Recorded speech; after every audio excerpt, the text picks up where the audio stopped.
భీమవరం అనే ఒక అందమైన ప్రశాంతమైన పల్లెటూరు. ఆ ఊరిలో రంగనాథం గారి ఇల్లు అంటే అందరికీ తెలుసు. ఆయన ఆస్తిపరుడేమీ కాదు. కాని ఆయన మాటలు వింటే మాత్రం ఏదో జమీందారు వంశం నుంచి వచ్చినట్టు బిల్డపిస్తుంటాడు. 10 రూపాయల వస్తువు కొని 100 రూపాయలు అని చెప్పడం ఆయనకు, ఆయన భార్య సుభద్రకు వెన్నతో పెట్టిన విద్య. ఉదయం గాలికి చల్లదనం ఇంకా తగ్గలేదు. రంగనాథం రచ్చబండ దగ్గరకు వెళ్ళాడు. అక్కడ ఊరి రైతులు రామయ్య, వీరయ్య కూర్చొని ఉన్నారు. ఏం రామయ్య, నిన్న పట్నం వెళ్ళొచ్చాను. మా బంధువుల ఇంట్లో చిన్న ఫంక్షన్ ఉంటే తప్పక వెళ్లాల్సి వచ్చింది. నన్ను అక్కడ ఒక జమీందారులాగా గౌరవించారు. అవునవునులేండి రంగనాథం గారు, మీరంటే గొప్పోళ్ళు. మీ గురించి తెలిసిన వాళ్ళు ఎవరైనా గౌరవించాల్సిందే. ఇంతకీ నిన్న మీరు పట్నం వెళ్ళినప్పుడు ఆ సంతలో 10 రూపాయల వంకాయల కోసం అరగంట సేపు బేరవాడుతూ కనిపించారేంటి? ఆ జమీందారీ కళ సంతలో ఎక్కడికి పోయింది?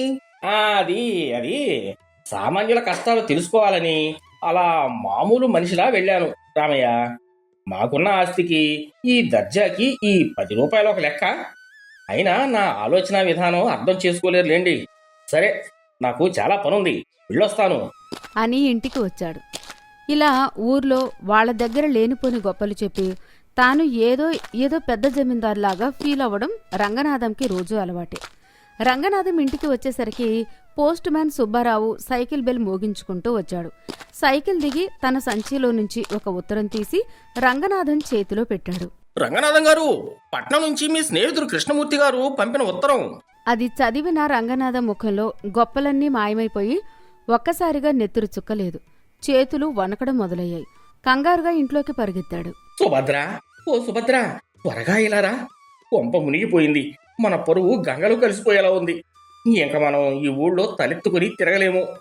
ఏంటండి ఆ అరుపులో? ఉదయాన్నే ఏ కొంప మునిగిందని అంతలా గాబరా పడిపోతున్నారు? ఎవరైనా అప్పుల వాళ్ళు వస్తున్నారా? అప్పుల వాళ్ళ కాదు సుభద్ర, నా చిన్ననాటి స్నేహితుడు కృష్ణమూర్తి ఉన్నాడు కదా, పట్నంలో పెద్ద కాంట్రాక్టర్. వాడు తన భార్యతో కలిసి రేపు ఉదయం మన ఇంటికి భోజనానికి వస్తున్నాడట సుభద్ర. వాడికి నేను ఉత్తరాల్లో భీమవరంలో నేను ఒక పెద్ద భూస్వామిని, ఆస్తులు కూడబెట్టాను, భవనంలో ఉంటున్నాను అని తెగ కోతలు కోశాను. ఇప్పుడు వాడు వచ్చి మన ఈ పాత పెంకుటిల్లు, ఈ సాదా సీదా బతుకు చూస్తే నా పరువు బజార్ను పడదు. అయ్యో దేవుడా, ఎంత పని జరిగింది! వాళ్ల ముందు మనం చాలా ధనవంతులమని నిరూపించుకోకపోతే వాళ్ళు మనల్ని కుక్కను చూసినట్లు కూడా చూడరండి. పట్నం వాళ్ళకి మన పల్లెటూరి బతుకులు నచ్చవు. మీరేమీ కంగారు పడకండి. రేపటికల్లా మన ఇంటిని ఇంద్రభవనంలా మార్చేద్దాం. భార్యాభర్తలు ఇద్దరూ కలిసి ఇంట్లో ఉన్న పాత వస్తువులను, విరిగిన కుర్చీలను దాచేసి ఎక్కడెక్కడి నుంచో అరువు తెచ్చిన వస్తువులతో ఇంటిని నింపే కార్యక్రమం మొదలుపెట్టారు. మధ్యాహ్నం సమయం. రంగనాథం కొడుకు రమణ పొలం పనులకు వెళ్లడానికి పార భుజాన పెట్టుకుని వసారాలోకి వచ్చాడు. అతడి దుస్తులు సాధారణంగా ఉన్నాయి. తలకి తువ్వాలు చుట్టుకుని ఉన్నాడు. ఒరే రమణ, ఆ పార కింద పెట్టు. రేపు ఉదయం నా స్నేహితుడు వస్తున్నాడు, పట్నంలో పెద్ద ధనవంతుడు. నువ్వు ఎట్టి పరిస్థితుల్లోనూ వాడి కంట పడకూడదు. ఒకవేళ పొరపాటున ఎదురుపడ్డా పొలం పనులు చేసే రైతుని అని మాత్రం చెప్పొద్దు. నా పరువు పోతుంది. అదేంటి నాన్న, రైతు అయితే పరువు ఎందుకు పోతుంది? నేను కష్టపడి భూమిని నమ్ముకుని బతుకుతున్నాను. ఎవరినీ మోసం చేసి బతకడం లేదు. 10 మందికి అన్నం పెట్టే పనికి నాది. అందులో నాకేం సిగ్గులేదు నాన్న. నోరు మొయ్యరా అమాయకుడా, నీకు లోకం తీరు తెలియదు. ఆ కృష్ణమూర్తి కొడుకులు పట్నంలో ఇంజనీర్లు, కార్లలో తిరుగుతారు. వాళ్ల ముందు నువ్వు మట్టి పిసుక్కునేవాడివి అని చెప్తే వాళ్ళు మనల్ని చులకనగా చూస్తారు. నాన్న, వాళ్ళు అడిగితే నువ్వు పట్నంలో ఒక పెద్ద ఫ్యాక్టరీలో పని చేస్తున్నానని మేమే చెప్పేస్తాం. నువ్వు రేపు మధ్యాహ్నం దాకా ఆ పొలంలోనే ఉండు, ఇంటికి రాకు. ఎందుకంటే నీ అవతారం చూస్తే వాళ్ళకి తెలిసిపోతుంది. అదేంటత్తయ్య, బావగారు పట్నంలో మేనేజర్ అయితే లుంగి కట్టుకుని రోజు ట్రాక్టర్ ఎందుకు తోలుతున్నారు అని వాళ్ళు అడగరా? లేనిపోని అబద్ధాలు ఎందుకత్తయ్యా? ఉన్నది ఉన్నట్లు చెప్తేనే కదా మనకు ప్రశాంతత. మనం రైతులమని చెప్పుకోవడానికి ఎందుకు సిగ్గుపడాలి? ఏమేవో కోడలా, నీకు తెలివితేటలు తక్కువ. అతిథుల ముందు ఆడంబరంగా లేకపోతే అస్సలు మర్యాద దక్కదు. పట్నం వాళ్ల ముందు మనం ఎప్పుడూ పైచేయిగా ఉండాలి. మేము చెప్పినట్లు విను. అనన్యకు అత్తమామలు చేసే ఈ అబద్ధపు ప్రదర్శన ఏమాత్రం అర్థం కాలేదు. 10 రూపాయలు పెట్టి పాత సామాన్లు కొట్టులో కొన్న వస్తువులను 1,00,000 రూపాయల ఆస్తి అని ఎందుకు చెప్తున్నారో, వ్యవసాయం చేసేవాడిని మేనేజర్ అని ఎందుకు అబద్ధం ఆడుతున్నారో ఆ అమాయకురాలికి పారిపోలేదు. మరుసటి రోజు ఉదయం కృష్ణమూర్తి ఆయన భార్య పార్వతి ఇద్దరూ ఒక పాత మోడల్ అంబాసిడర్ కారులో వచ్చి రంగనాథం ఇంటి ముందు దిగారు. రంగనాథం ఎంతో హడావుడిగా తాను దాచుకున్న ఏకైక పట్టుపంచె కట్టుకుని మెడలో ఒక లావుపాటి గొలుసు వేసుకుని వెళ్లి వాళ్లను లోపలికి ఆహ్వానించాడు. ఏరా రంగనాథం, ఎలా ఉన్నావురా? ఇన్నాళ్లకు నీ ఇల్లు చూసే భాగ్యం కలిగింది. ఇల్లు కాస్త పాతదైనా చాలా ప్రశాంతంగా కళకళలాడుతూ ఉందిరా. ఈ పల్లెటూరి గాలి పీలుస్తుంటే నా మనసుకు ఎంతో హాయిగా ఉంది. పాత ఇల్లా?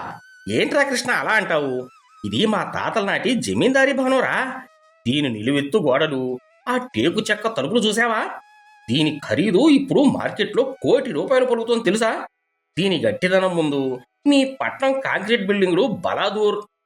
అలాగా అన్నయ్య, చాలా సంతోషం. సుభద్ర ఎక్కడుంది?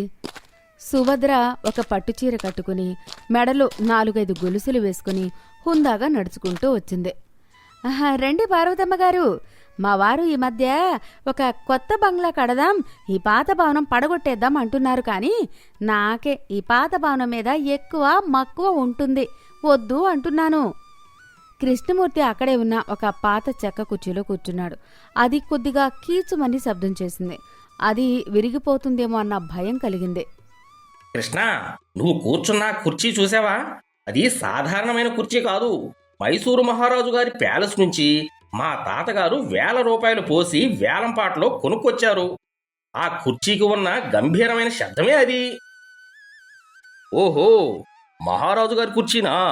అందుకే నా నడుంకి గట్టిగా గుచ్చుకుంటున్నట్లుందిలే. అన్నయ్య, మీ అబ్బాయి రమణ ఎక్కడా కనిపించడం లేదు? వాడికి కూడా పెళ్ళైంది కదా, కోడలెక్కడా? అయ్యో, వాడెక్కడ ఉంటాడమ్మా? వాడికి పట్నంలో ఒక పెద్ద కంపెనీలో ఉద్యోగం. పొద్దున్నే 6 గంటలకి సూటు బూటు వేసుకుని వెళ్ళిపోయాడు. రాత్రి 10ంటికి కానీ రాడు. వాడి కింద 100 మంది పని చేస్తారు తెలుసా? వాడికి తీరికెక్కడుంటుంది? సరిగ్గా అప్పుడే లోపల నుండి కోడలు అనన్య ప్లేట్లలో స్వీట్లు కాఫీ తీసుకుని బయటకు వచ్చింది. కృష్ణమూర్తి పార్వతి ఆమెను ఎంతో ఆప్యాయంగా పలకరించారు. అనన్య చిరునవ్వుతో వాళ్లకు కాఫీ ఇచ్చింది. ఆమె ముఖంలోని స్వచ్ఛత వాళ్లకు బాగా నచ్చింది. కాని రంగనాథం గొప్పల వర్షం ఇక్కడితో ఆగలేదు. మధ్యాహ్నం 1 గంట ఇంట్లో అరిటాకులు వేసి భోజనాలకు ఏర్పాట్లు చేసింది సుభద్ర. కృష్ణమూర్తి దేవుడి గదివైపు చూసి దండం పెట్టుకున్నాడు. ఏరా రంగనాథం, దేవుడి గది చాలా ప్రశాంతంగా ఉంది. అక్కడ ఉన్న వెండి దీపపు కుందులు చాలా కళగా ఉన్నాయిరా. రంగనాథంకి ఎక్కడ లేని ఉత్సాహం వచ్చేసింది. చూసావా కృష్ణ, నీ కళ్ళు చాలా చురుకైనవిరా. అది సామాన్యమైన వెండి కుందులు కావు. 200 ఏళ్ల క్రితం మా ముత్తాత గారికి అప్పటి జమీందారు గారు స్వయంగా బహూకరించినవిరా. వాటి బరువు చూస్తే 2 మనుషులు మోయాలి. వాటి విలువ ఇప్పుడు మార్కెట్లో అక్షరాల ₹1,00,000 పలుకుతోంది తెలుసా? అవి మా ఇంటి మహాలక్ష్మి లాంటివి. అమ్మ బాబోయ్, ₹1,00,000! మీ తాతల ఆస్తి బాగానే కాపాడుకుంటున్నారన్నమాట. అంత బరువుంటాయా అవి? అవునమ్మా, వాటిని రోజూ కడగాలంటే నా వల్ల కాదు. అందుకే పనివాళ్లను పెట్టి మరీ పాలిష్ చేయిస్తాం. మా ఇంట్లో అలాంటివి ఇంకా చాలా ఉన్నాయి. సరిగ్గా ఆ సమయంలో వంటగదిలో నుంచి వేడివేడి పాయసం గిన్నె తీసుకుని బయటకు వచ్చింది కోడలు అనన్య. అత్తమామలు చెబుతున్న ఆ ₹1,00,000 డైలాగ్ ఆ అమాయకురాలి చెవిన పడింది. వెంటనే ఆమెకు ఆశ్చర్యం వేసి గబుక్కున మధ్యలో దూరింది. ₹1,00,000? అదేంటత్తయ్య అలా అబద్ధం చెప్తున్నారు? ఆ పాత కుందులు ఇప్పుడే కదా మామయ్య గారు వెళ్ళి ఆ పాత సామాన్లు సుబ్బయ్య కొట్టులో ₹50 పెట్టి కొనుక్కొచ్చారు. వాడేదో పాత ఇత్తడి మీద వెండిపూత రాసి ఇస్తే తెచ్చారు కదా. ఆ మాట వినగానే రంగనాథం సుభద్రల గుండెలు ఆగిపోయినంత పనైంది. ముఖాల్లో నెత్తురు చుక్కలేదు, నోట మాట రాలేదు. అదేంటి కోడలా అలా అంటావు? నీకేం తెలియదమ్మా, నువ్వు లోపలికి వెళ్ళు. నీకు పాత వాటివి కొత్త వాటికి తేడా తెలీదు. నాకేం తెలియకపోవడం ఏంటి మామయ్య గారు? ఆ సుబ్బయ్య కొట్టువాడు రేపు వచ్చి డబ్బులు అడుగుతాడని మీరు నా దగ్గర ₹100 కూడా తీసుకున్నారుగా. పాత సామాన్ల కుందులని ముత్తాతల కుందులు అంటారేంటండి? దేవుడి దగ్గర అబద్ధాలు ఆడకూడదు, పాపం వస్తుంది. కృష్ణమూర్తి నవ్వు ఆపుకుంటూ వెటకారంగా, అదేంటి రంగనాథం, ఈ ముత్తాత పేరు పాత సామాన్ల సుబ్బయ్య ఏంటి? ఆ జమీందారు గారు పాత సామాన్లు కొట్టుబడిపోయేవారా? ఆ, అది కాదు కృష్ణమూర్తి గారు, మా కోడలికి కొంచెం మతి మరుపు. ఏదేదో మాట్లాడుతుంది. వాళ్ళ పుట్టింటికి సంబంధించిన విషయాలు ఇక్కడ చెబుతోంది. ఆహా, మీరు పాయసం తినండి. రంగనాథం ఎలాగోలా ఆ కుందుల విషయాన్ని కవర్ చేద్దామని నానా కష్టాలు పడుతున్నాడు. సరిగ్గా ఆ సమయంలో తలుపు తీసుకుని కొడుకు రమణ ఇంట్లోకి వచ్చాడు. ఉదయం నుంచి పొలంలో పనిచేయడం వల్ల అతని బట్టల నిండా చేతుల నిండా మట్టి ఉంది. తలకి ఒక తువ్వాలు చుట్టుకుని నిలబడ్డాడు. నాన్న, మన పాత ట్రాక్టర్ మళ్ళీ రిపేర్కి వచ్చింది. రమణను ఆ అవతారంలో చూడగానే కృష్ణమూర్తి దంపతులు ఆశ్చర్యపోయారు. వాళ్లకు పరిస్థితి పూర్తిగా అర్థమైపోయింది.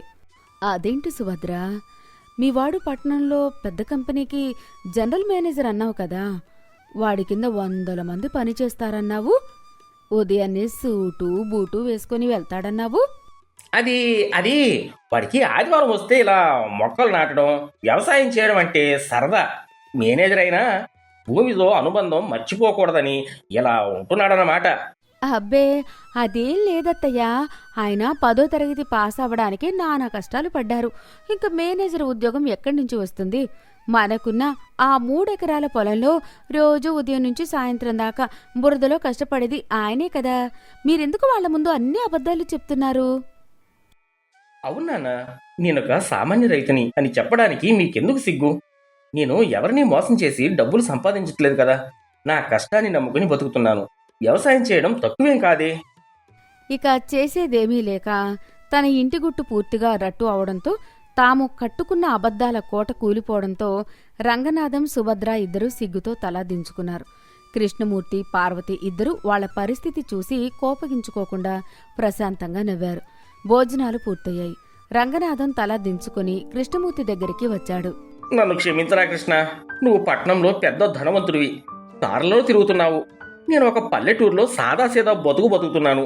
మాకున్నది ఈ పాత పెంకుటిల్లు. నువ్వు వచ్చి ఇదంతా చూస్తే నన్ను చులకనగా చూస్తావని, నా పరువు పోతుందని, నా హోదా తగ్గిపోతుందని ఇలా లేనిపోని అబద్ధాలు ఆడాను. మా కోడలు అమాయకంగా నిజం చెప్పేసింది. నా పరువు పూర్తిగా పోయిందిరా. పిచ్చివాడా, పరువు అంటే పాత ఇత్తడి కుందులకు పాలిష్ వేసి వెండివని చెప్పుకోవడంలో లేదురా. నిజాయితీగా మనం ఏంటో ఒప్పుకోవడంలో ఉంది. నువ్వు అబద్ధాలు చెబుతున్నప్పుడే నాకు అర్థమైంది. ఆ కుర్చీ విరిగిపోయేలా ఉన్నప్పుడే నా నడుముకి తెలిసింది. కానీ నీ సంతోషం ఎందుకు చెడగొట్టాలని ఊరుకున్నాను. అవునన్నయ్య, మీరు ధనవంతులని మేము మీ ఇంటికి రాలేదు. మన చిన్ననాటి స్నేహం కోసం, మీ ఆప్యాయత కోసం వచ్చాం. మీ కోడలు అమాయకురాలైన స్వచ్ఛమైన మనసున్న పిల్ల. అలాంటి కోడలు దొరకడం మీ అదృష్టం. ఒక పెద్ద కంపెనీ మేనేజర్ కంటే బురదలో దిగి 10 మందికి అన్నం పెట్టే నీ రైతు కొడుకేదా? నా దృష్టిలో గొప్పవాడు రంగనాథం. నీ కొడుకును చూసి గర్వపడు. డబ్బును చూసి గౌరవించేవాడు ఎప్పటికీ నిజమైన స్నేహితుడు కాలేడు. స్నేహానికి హోదా అడ్డురాదు. నిజం దాచటం కంటే ఉన్నది ఉన్నట్టుగా చెప్పుకోవడంలోనే అసలైన గౌరవం, ప్రశాంతత ఉన్నాయి. ఇకనైనా ఈ ఆడంబరాలకు పోవడం మానేయి. మిత్రమా, నీకున్నది నీకు చాలు. కృష్ణమూర్తి మాటలకు రంగనాథం దంపతుల కళ్ళు తెరుచుకున్నాయి. తాము ఎంత కపటంగా బతుకుతున్నామో వాళ్లకు అర్థమైంది.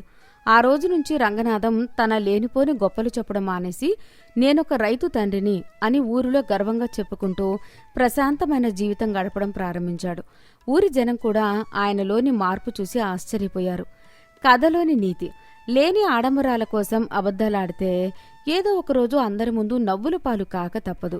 మనం ఏ స్థాయిలో ఉన్నామో, ఏ వృత్తి చేస్తున్నామో దానిని గౌరవించి ఉన్నది ఉన్నట్లుగా చెప్పుకోవడంలోనే నిజమైన పరువు, ఆత్మగౌరవం ఉంటాయి.